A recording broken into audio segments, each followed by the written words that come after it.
Check out FlipsideGaming.com for all your gaming needs. Use the promo code HEROES to save 10% on all orders over $10. From now until June 17th, if you use this promo code, you will automatically be entered into a drawing to win a Modern Horizons booster box. Also, there is a way to enter the drawing with no purchase necessary. See the description below for the full details. Hey there, this is John from Heroes and Legends, and welcome to another day of Modern Horizons previews. As always, we are going to recap and analyze the cards that have been revealed over the last 24 hours. If you're curious as to the sources of the cards, I have the information in the description below. Also, just a quick reminder, they are selling singles now at FlipsideGaming.com. You can use that Heroes promo code. Hopefully save a little bit of cash while you support the channel. It's always appreciated. But without any further ado, let's get into it. Answered Prayers. Okay, this one's a common, and let's get this out of the way first. I'm not really feeling this card for Modern. I just think by the time you get this out, even if it is turn 3, turn 4, you can follow up with a creature, you gain a life, this becomes a 3/3 flyer until end of turn. Maybe you can do the same thing on turn 5. When you're talking turn 4, turn 5, turn 6 of Modern, you need to be doing bigger things than just this, I think. Now, Pauper, that's a different story. I do think this card could be pretty good there. Maybe you could put this in a deck where you do have a lot of small creatures. It gets some activations, drives your life total up, puts pressure on your opponent. At least worth trying. The limited formats, I think, are going to be awesome, though, for this card because of a couple things. First off, Draft and Seal generally are very creature-centric formats. Secondly, white and blue cares about blank, so this is going to be perfect for that strategy. Green and white cares about creatures entering the battlefield. Again, it just kind of makes sense with the strategy, even though we haven't seen a lot of the cards and we're missing a whole lot of commons, which do make a big difference when it comes to limited. I'm pretty confident that this is going to play well into those type of strategies.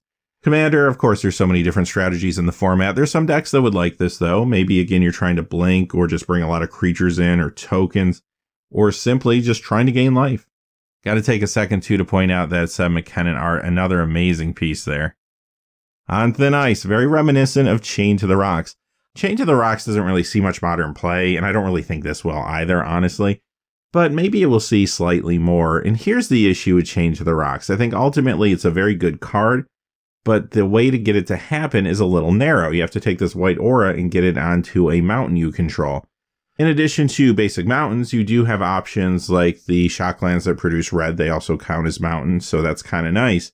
But what this card has, which is a little bit different, is it's trying to take a white aura and it's trying to put it on any snow land. So your basic lands, if you have a deck that does run a lot of basic lands, you could go ahead and just shuffle those out and replace them with snow lands. You still would want to have a pretty good white focus, though, in those decks, or again, you might run into the same problem with casting this, but that might open up your options just a little bit with some archetypes. With all of that being said, though, am I going to go through all that trouble as opposed to just playing Path to Exile most of the time? No, probably most of the time I'm just going to play Path to Exile, but I do think at some point someone's going to figure out a good balance in the right deck for something like this. Now, in Limited, this could be a little more tricky. There are some decks where it's just going to work out for you depending on what kind of cards you open or draft. But remember, you can't just go to the land station and fill your deck with snow-covered basics. It doesn't work that way. The only snow-covered basic lands you can use are the ones you either draft or opened in your seal pool. So sometimes it will work out, sometimes it won't work out. Also, though, keep an eye for any non-basic snow lands too, because those would work with this card as well. But if you feel like you can play this consistently, do so. It's definitely worth it. But don't try to force it. Commander, it's fine if you want to play a lot of snowlands anyway, but remember, you will see more land destruction in that format. Vesper Lark. Okay, this is like a mini Revel Arc. That's actually kind of cool. This could see modern play in a white aggressive deck, for example. Limited, this is going to be really good. It plays into the right strategies. Azorius has the blank strategy. Selesnya has the creatures entering the battlefield matter strategy. This is perfect for either of those. And there's definitely value to be had at some point being able to bring even a small creature back from the graveyard to the battlefield. Remember, there's things out there like Spore Frog. You could actually maybe fog a couple times during the course of a limited game with that card in this one. That might be an okay combo that comes up occasionally. Overall, this is an uncommon I'll be very happy to play with in the limited formats. Future Sight. This one's a reprint, originally from Onslaught, also in Jace vs. Vraska and Eternal Masters. I don't really feel this one for Modern. I think it's a little too expensive for what it does. Traditionally, this has been a pretty good commander card, great cube card. And if you can play this in Limited, wonderful. It will be good for you Just make sure your deck is comfortable casting the 3 blue and the cost. This one is a Korean language preview, Miss Clan Naga. Okay, so I don't think ninjas are quite ready for Modern at this point. I don't think they have enough pieces. But in Limited, this will be great. The Dimir colors are focused on the Ninja Tribe. This will be perfect there. But maybe most importantly, this will be great in the Yuriko Ninja decks for Commander. They're always looking for new ninjas to pick up, and this is a good one. Twisted Reflection. Nice Twisted Image art callback there. This is actually a great removal spell if you're playing black and blue. If you're not playing black and you're just playing blue, it's a good combat trick. But playing both colors will really push this one over the top, making it a strong uncommon draft pickup. Now remember, the theme of the Dimir colors is Ninja Tribal. Ninjas are going to be going into combat a lot. This is perfect for that archetype. This isn't quite enough for Modern for me, but that's okay. I'll be playing a lot of this in Draft and Sealed. Dead of Winter. Now, unlike on Thin Ice, this does require a little more devotion to snow. Because of that, I'm not really feeling it for Modern. I don't think we have a real snow deck yet. Who knows, down the road we might find another set with snow mechanics in it. Some of these cards everybody forgot about all of a sudden might go up in value. You know how that goes. But at least for right now, I'm not feeling it when it comes to competitive play. Casual snow decks, Commander snow decks, sure, it's another card for those. Simic colors are the Snow Matters colors. However, this is very splashable, and it could be really good for you. Endling. There's some cool things about this card, let me say that off the bat, because this, of course, is finally the end of the cycle that they've been working on ever since they started with Morphling many, many years ago.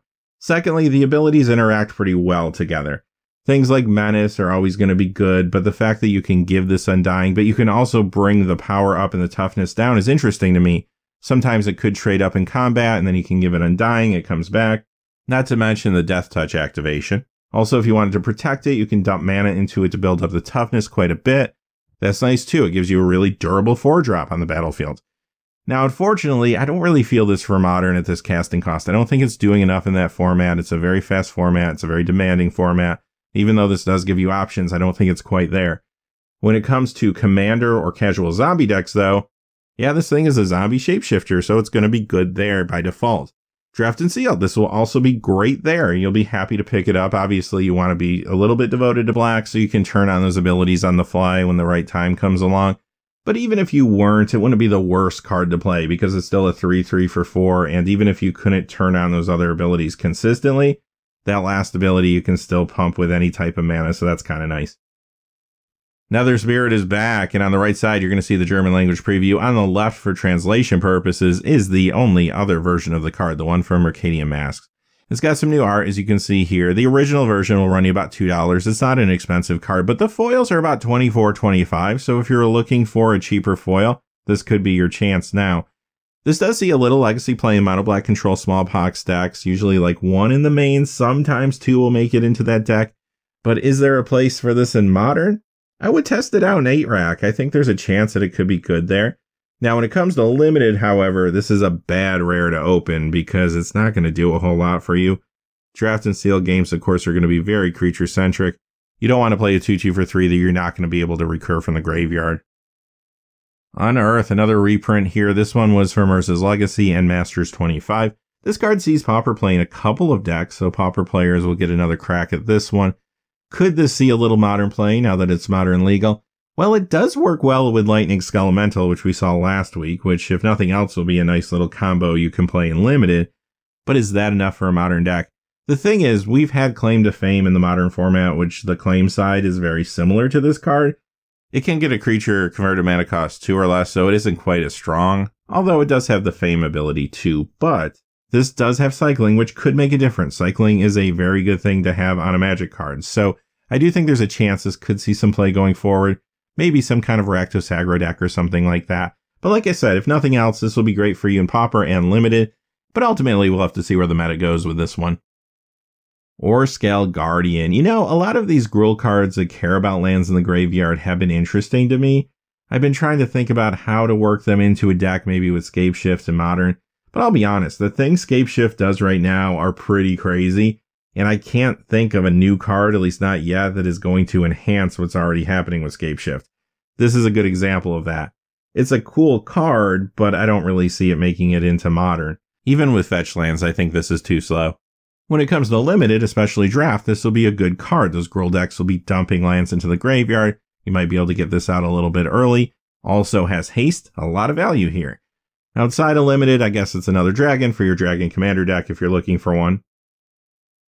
Hasha Liqu Mons. Now this is a character we've heard about all the way back to Alpha Beta Unlimited. Remember Mons Goblin Raiders? So this is kind of cool. A lot of nostalgia packed into this card. I like that. Now, what about the card itself? Is it any good? Let's start with Commander, because I think it's the best there. It's a legendary goblin, which is going to care about other goblins. You can't go wrong there, right? You can put this in a Goblin Commander build, or it could even be your commander if you want it to be.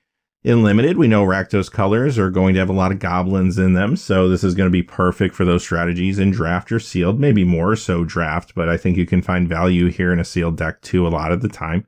The big question, though, what about Modern? Don't know if the Goblin deck's there yet. If it does get there, though, I do think this has a chance of being a part of it, just because it does put pressure on your opponent. Now, I'm not thinking 4 of in a deck like that, but maybe a copy or two could enhance that strategy a little bit if it can get there. Throes of Chaos. Okay, I love cards like this. This is just a complete shot in the dark a lot of the time, unless you can manipulate your deck a little bit. 4 casting cost Cascade Retrace.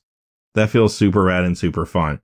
So let's talk about trying to make use of the card, though, in Modern.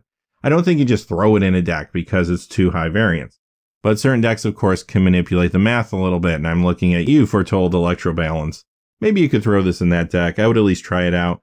The Retrace makes it kind of interesting for things like maybe Burn or Storm, but I think the 4 is too expensive, unfortunately. I would try it, test it out, you never know till you try, but I'm not really confident about that.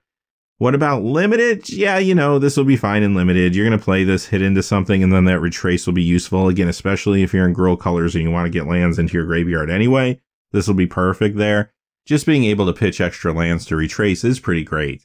And there are land juggling decks in Commander. It could fit into those too. I love suspend cards, and I like this one, Crashing Footfalls. First thing I got to point out, though, this is not a creature. It's a sorcery giving you 2 creature tokens. So you're kind of used to seeing suspend creatures that come into play with haste. These tokens don't have haste, so it isn't quite as good as maybe it looks at first glance.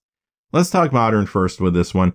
Suspend 4 for 1 green. Even on turn 1, that's probably not the best thing you can do in Modern nowadays. So I don't really feel it if you're trying to play fair, but there's a lot of ways to not play fair when it comes to the Modern format.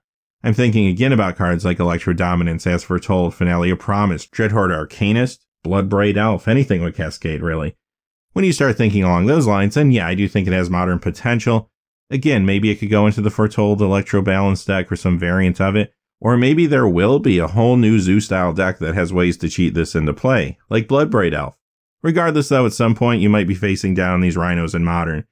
Outside of that format, these will be fantastic and Limited, even if you just play this on turn 2 or turn 3 and it shows up later in the game. 2 4/4 trample creatures, that's a lot of power and toughness coming to the battlefield, where you're only really spending 1/4 and then a whole lot of time. But the turn it comes into play, you can still play another card, which means that could really throw the balance of the board state off in your favor. Commander, sure, another green stompy card if you care about creatures or care about tokens. Noir Tribe. This is triple Noir Elves. Check this out. 3 green, it taps for 3 green, a 3/3. Pretty cool idea. Let's talk Modern first. Does it get there? Unfortunately, I don't think so. There's just more efficient and more stable ways to ramp in the Modern format. But there's other places you'll want to play this. Commander is one of them. It does a lot of cool things for Commander. It's an elf, it ramps. And also, if you care about devotion to green, maybe you're playing something like Primal Crux, then yeah, this will be perfect in your deck. There's also a fun little combo with this and Umbral Mantle, which will make this a gigantic creature until end of turn. Maybe if you can find a way to make it unblockable or something, who knows, you might have something there. Limited, this will be fantastic. Great ramp, great size creature for 3, as long as your deck can consistently cast this with the 3 green and the cost. Runation Rioter, another card that I don't really see for Modern because, again, if I wanted to throw this in like a Scape Shift deck, there's just better things I could be doing most likely. Limited, though, perfect for what Gruul's trying to do, completely makes sense in those draft or seal strategies, again, especially draft. But as always, a 2/2 for 2, even if it is 2 different colors, will be a solid curve filler for you there. Commander, like I mentioned earlier, this will fit into some of those decks that want to juggle lands in and out of the graveyard. This one's an Italian language preview, Arkham's Astrolabe. This is kind of fun. It's a take on Prophetic Prism, which does see Pauper play. Could this replace that card in some of those decks? Maybe. There are advantages to this. The converted mana cost is 1 less. It filters not only color, but also snow, giving you access to snow mana if you needed it. But what will hold this card back is the casting cost of 1 snow. Some decks might be able to get around that if they play a lot of basics. They could just switch those out for snow basics. But many decks won't be able to consistently cast this. As for Modern, I'm not really seeing this there. It's just too hard to cast most of the time, and it's not really doing enough. Limited, you're going to have to be able to cast this consistently, but if you feel like your deck can and you need it, it could be fine for you. It can trip, so that's always good. And secondly, the Simic deck could be interested because they might care about snow permanents. They might also care about snow mana, and that filter effect could be good there. Or any deck that's getting greedy on colors, but again, they have to feel comfortable with that casting cost. Also, in Commander, it's a snow filter, and I do think you're going to see more people trying to build Commander decks around this theme, or at least partially with this theme going forward once this set comes out. Here's a Spanish language preview, Frosthide Golem. I really like the design here. It's going to cost you 1 snow to play it, but it's a 1 casting cost 2/2. Yeah, if you can get this out on turn 1, you're going to be real happy with yourself. But that's the problem. Drafter sealed, like I said earlier, you're only going to have so many ways to make snow mana. If you think your deck can consistently do this early enough in the game, play it. It will be great. If you're not sure about that fact, you might need to skip it. What about Modern? Could it see play there? Again, I'm thinking about the possibility of a monocolor aggro deck, maybe like mono red. If that's the case, you could go ahead and switch all your mountains out for snow-covered mountains. And yeah, maybe you could actually play these. I don't think this card alone would be worth that necessarily, but you could then run Scred out of the sideboard. And if there was another good snow card or two, then maybe there is something there. Commander, yeah, snow decks might play this, but mostly because it's a snow permanent that's really cheap. I don't know if you care that much for a 2/2 on turn 1 there because Commander is more of a marathon than a sprint.